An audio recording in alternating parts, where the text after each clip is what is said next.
দর্শক, আগামী 16 তারিখ বৃহস্পতিবার রাত 1টায় আর্জেন্টিনা এবং ইংল্যান্ডের হাই ভোল্টেজ সেমিফাইনাল খেলা।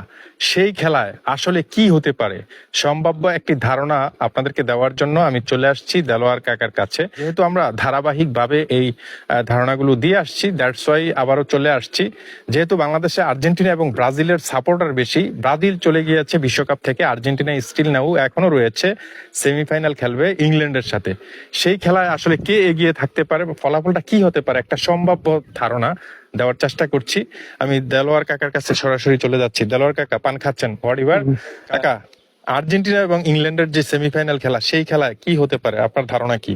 ধারণা বলতে দোনোটাই স্ট্রং টিম, দোনোটাই মনে করেন যে দুই ভাগ এক লগে লাগবো।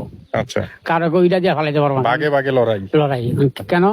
সামনে তাদের দোনোজনের ফাইনাল। আচ্ছা, আর্জেন্টিনা যাবো আমি যাবো, ইংল্যান্ড যাবো আমি যাবো।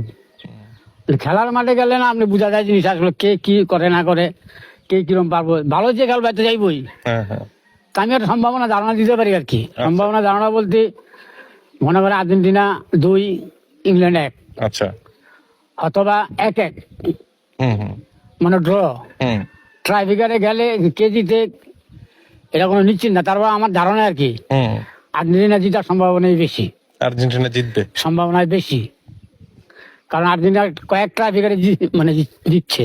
আচ্ছা, তা চেষ্টা করবো জিতনের লেগেই, তারপর আমার ধারণা হলে আর্জেন্টিনা জিতবে ইনশাল্লাহ। ওকে দর্শক, কাকার কাছ থেকে যে ধারণাটা নিলাম, প্রতিটি খেলার ধারণা উনি এভাবেই দিচ্ছে, আর সেটা আমি আপনাদেরকে বলার চেষ্টা করি। উনি যেটা বলছে, আর্জেন্টিনা যদি 2টা দেয়, ইংল্যান্ড দিবে 1টা, অথবা ইংল্যান্ড 1টা দিলে আর্জেন্টিনা 1টা দিবে, 1-1 ড্র হয়ে খেলা টাইব্রেকারে গড়াবে। সেখানে গিয়ে টাইব্রেকারেও উইন হতে পারে আর্জেন্টিনা। কাকা এটা বলছে, মানে উনি বলছে লাস্টে যে ইনশাল্লাহ আর্জেন্টিনা জিতবে। তো আসলে দেখা যাক কি হয়।